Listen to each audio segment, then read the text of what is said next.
All right, let's do a video. So, what am I talking about today? A couple of weeks ago, a month ago, a couple of weeks ago, I did a video about the recent behavior of the northern polar vortex and also the jet stream that's associated with it. And we looked at the jet stream, I looked at the polar vortex, I explained a lot about the physics of what's going on up there.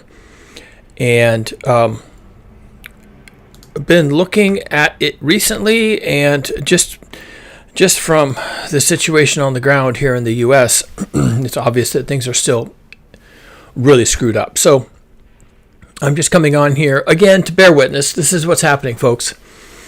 This is our experience now. Now you're not experiencing it because most people don't even know there is a jet stream or that there is a polar vortex. And so here I am communicating science. This is actually your experience. You can't put the words on it. You can't recognize the charts. It's not in your wheelhouse. I understand that. That's not your problem. That's my problem. I have to do this. So here I am. This is a picture of the North Polar jet stream. This is messed up, people. This is gone. There's nothing here. It's just a tangle of broken up pieces. I mean, this thing has been blown to rat shit. Just to give you a comparison, I'm going to flip this. Well, okay, context. Here we are looking directly down on the North Pole. I think it's this dot right here. I'll move it around a little bit. Yeah, it's this dot right here. That's the North Pole. Other things, let me get my drawing stick. There we go. Other things, this is the United States of America down here. This is Ireland. This is the UK. This is Iceland. What else do we have? It's kind of hard to read on this map because it kind of messes with you. I think, okay, this is Japan. Yeah, it's kind of messed up, right? Because of all this. Well, I can change. I'm not going to change it. So, yeah, so now we're looking down on the North Pole. And, okay, so now what I'm going to do is I'm going to contrast that with the South Pole. So, because this is a globe, because it is, I'm going to rotate the globe and reorient us to the South Pole. All right. So there's the continent of Antarctica, and these crosshairs right here in the center, that's the South Pole. So there's the South Pole. Now this is not too badly formed. This is the South Polar jet stream. This is not too bad. If I take us up a little further in the atmosphere and we look at the polar vortex down here, it's pretty well formed. That's about what you want to see. A big spinning air mass that will go a little shallower in the atmosphere. You know, that it's mostly a circle, pretty well formed, and then you get down to the jet stream and it doesn't look too bad. Remember, the jet stream is what creates your local weather. Now, no one lives in Antarctica. There's no one in the south. This is their summer, by the way. So we would expect in the summer that the jet stream might actually be a little bit decayed because of the heating in the south. It slows things down a little bit. In contrast, we expect the northern jet stream to be as well formed as it can be. Again, this is the North Pole, and as you can see, it's completely blown up. There's nothing here. There's no jet stream here. Little bits and pieces. Looking at the polar vortex, which is driving this whole thing. Here's the polar vortex. Again, I'll grab my tool. Here we go. We've got the main polar vortex right here. These line colors are wind speed, and the pinkish lines are highest speed. You can kind of see how they're moving. They're moving really fast as opposed to, say, this one over here. This one over here, this is also another piece of the polar vortex. It's spinning slower, and it's not supposed to be there at all. And we have another one up here. Okay? And this one, and none of this is centered on the North Pole. If anything, this main gyre, this one going around here, seems to be focused a little bit on Greenland, which is right here. Greenland is right here. And this is the main source of ice and cold in the northern hemisphere right now. The North Polar Sea, because there is no land at the North Pole, the North Polar Sea is actually warm because the whole Earth-ocean system is warm. So the cold has shifted. Now, anytime that there's sudden stratospheric warming and the polar jet stream, not polar jet stream, the polar vortex, finds itself warming, it starts to split into these pieces, and I've identified 3 pieces here. This is not one of the pieces. This is Greenland, so I'll erase this. That's not a piece. The rest of this, though, these are all pieces, and this is what is happening. So we have the polar vortex is broken into 3 pieces, and if we go further down in the atmosphere, we get to see the jet stream is also broken into, well, multiple pieces. It's messed up, folks. This is not pretty. This is not good. And what effect does this have? So let's look at the U.S. because that's the only place I've been getting any weather forecasts. I get these from Max Velocity. He does a pretty good job. And so this is well, you can't see this without a tool. Okay, this is some tropical moisture and heat coming up from the South Pacific. Where's Hawaii? Okay, here's Hawaii. That's Hawaii right there. So this is south of Hawaii. So there's a lot of hot water down here, folks. There's a lot of evaporation. So there is warm, moist air being picked up and blown into the United States, as you can see. This is going to cause, they're already looking at massive, severe weather in the United States real soon. Record high temperatures. Again, this is hot air, okay, because this is coming from the tropics. It's below this line, so it's from the hot part of the world. The hot part of the world, remember, is right here. This is the equator. So when this jet stream breaks off and comes up north, it drags the hot air after it. Okay, this is how it works, folks.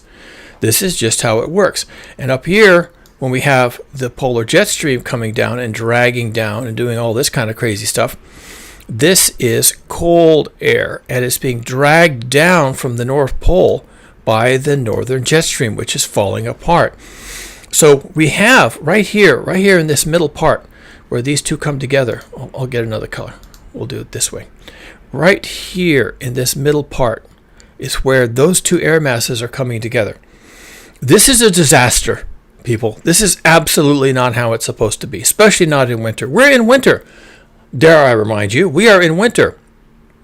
This is a summertime pattern, and it's all being made possible because the northern jet stream is blown up, and that's just how it is. The northern jet stream, again, I'll refocus on the North Pole. This is the northern jet stream. That's what we've got, folks. That's it. That's what you've got that's supposed to protect you from the cold north, and it's not doing the job. It is just not up to task, folks. And now the whole planet doesn't know what to do. It just doesn't know what to do. I don't know what else to tell you. I don't know how else to say this. The planet, the engine of the planet that's supposed to be moving heat around, doesn't know what to do. Now, the ultimate destination of all of this, again, looking at the North Pole, the ultimate destination of all of this is that the world, this planet, this rock, becomes the same temperature from one end to the other, from the North Pole to the South Pole. It becomes one temperature. That's what happens with hothouse Earth. The Earth becomes one temperature. And that's the way it was in the past. So you might say, okay, that's great. Well, that's not going to be great for us. Because all the time the humans have existed on this planet, the Earth was not one temperature from pole to pole. So that worked for the reptiles and the amphibians and the dinosaurs. That they were okay with that because they evolved for that. Well, we did not evolve for that. We evolved for what were the conditions when we were evolving. And we've been in an ice age for 5 million years. And we came on the scene 300,000 years ago. We've barely had a chance to establish ourselves. Of course, completely establish ourselves, but that's only happened in the last 5,000 years. So we're kind of new to this game, and now this is happening. Now this is happening. Well, that's the jet stream for you. Now, I said in the earlier video where I looked at this before, I said, I made a prediction. Given this is happening in the winter, this looks like a summertime pattern. Given that this is already happening in the winter, I have grave misgivings. I am really worried that this is happening already in the winter. My guess is this continues into the summer, such that the northern jet stream is not really able, it doesn't have any authority over the weather.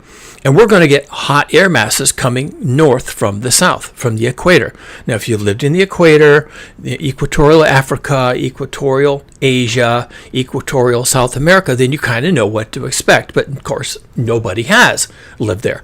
I live there, and I can tell you it's always hot. They don't have a winter and a summer. They have a wet season and a dry season, and that's how they talk about it. The seasonal rains come, and then after a while they go, and then they come back, and that's their seasons. That's it. The temperature hardly ever changes.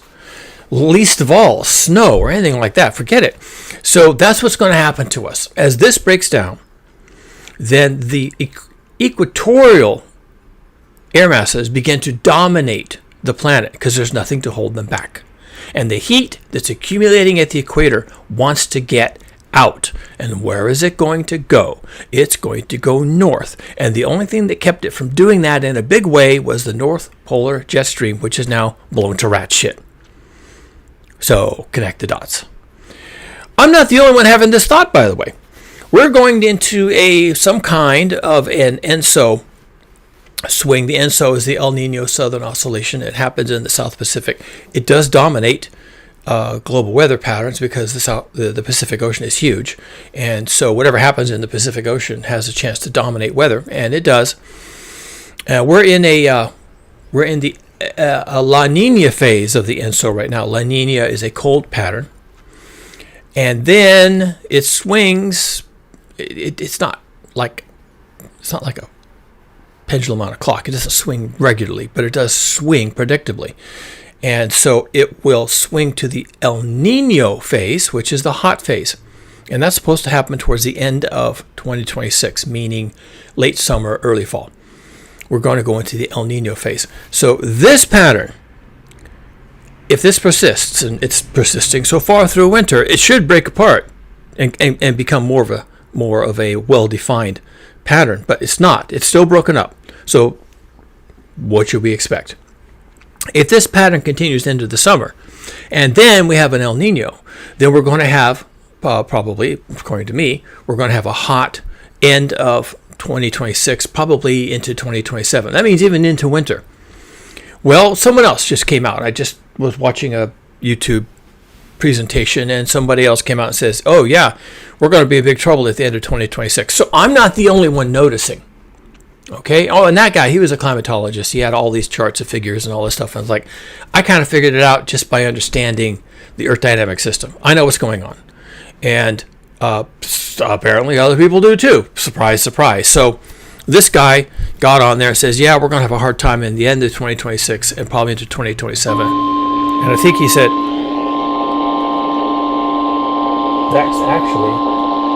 that sound is actually my weather alert system. That's my radio. I probably no. What is it going to tell me? I don't know. I'll have to go back and listen. So he was saying we could have record heat. Now you have to understand that the heat we're talking about is not like a small thing. We're not talking about it's going to be warm, and warm happens all the time, and we're used to warm. Warm is no big deal. Hi Hazel, good to see you on the channel.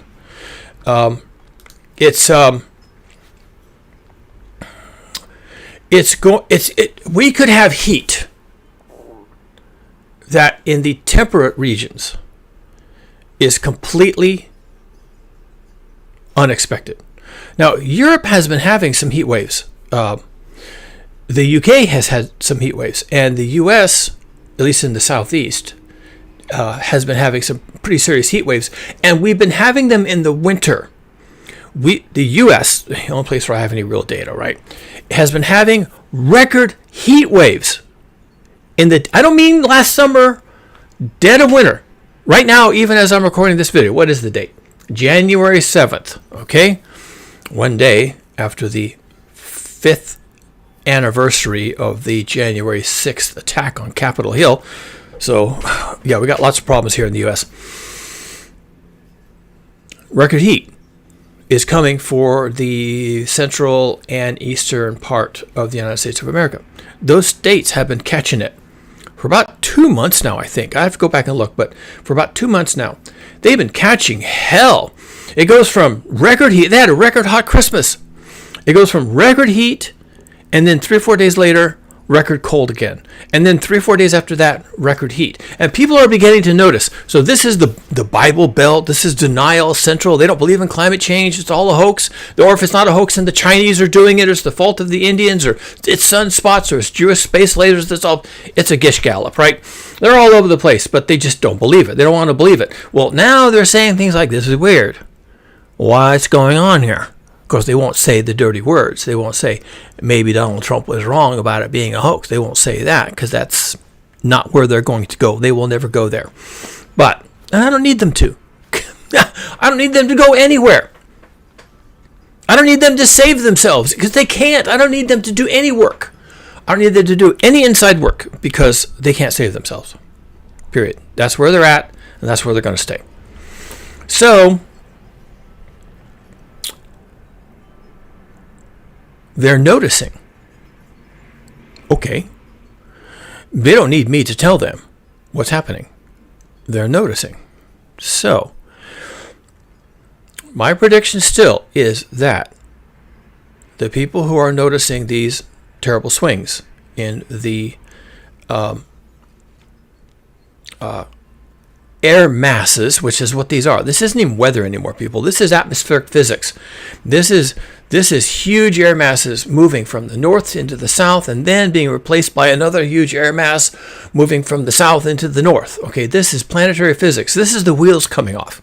This is not weather. Oh, it's always cold. It's always hot. This is not weather. If this was weather, I'd say, oh, yeah, we have some cold weather. Oh, now we have some hot weather. I'd say hot weather, cold weather. We'd be talking about the weather. This is not that. This is planetary physics. This is atmospheric physics. The jet streams have fallen to pieces. And this is driven by sudden stratospheric warming in the northern polar vortex. This is atmospheric physics. The Earth dynamic system is coming completely unglued in a fundamental way. And this is bad. This is bad.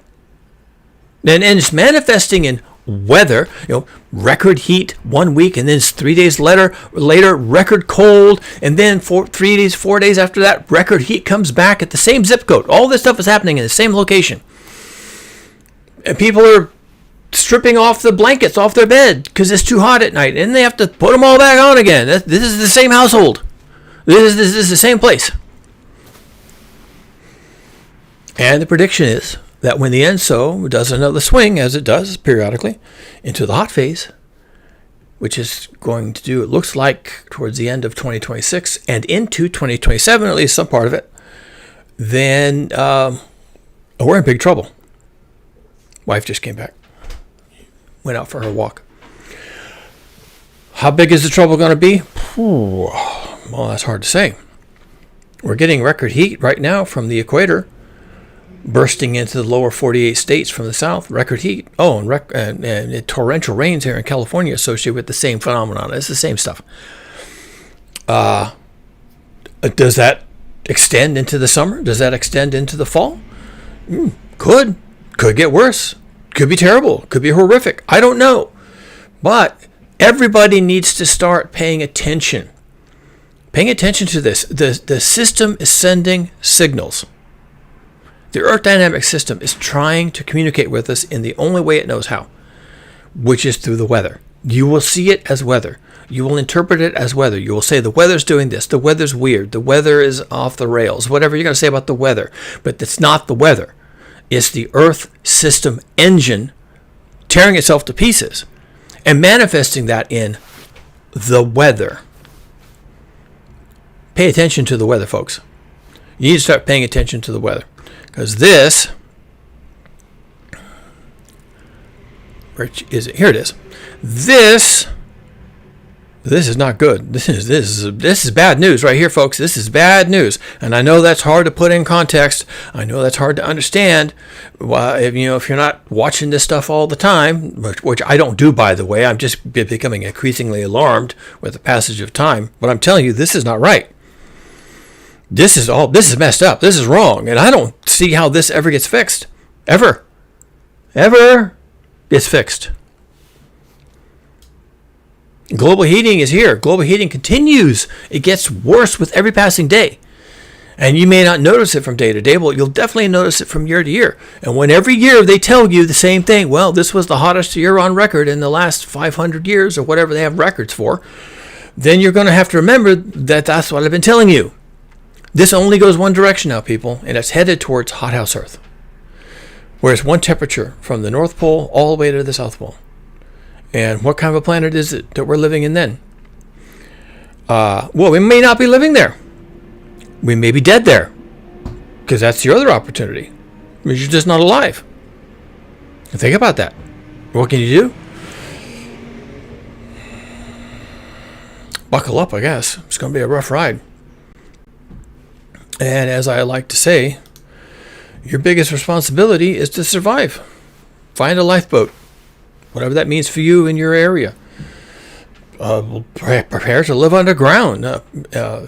Prepare to move. Prepare to grow your own food. I don't know. All those things, everything. Read my book. Link in the description. It was 100 days. I just read an excerpt from it about the Brotherhood. I might do some more of that stuff. It was kind of fun to do. There's other threads in there I can pull out and read on here. Maybe I'll do that. But anyway, trying to help you out here, okay? Trying to create awareness, because you'll never see this picture. This picture here, you'll never see this picture anywhere but here. Paul Beckwith will show it to you.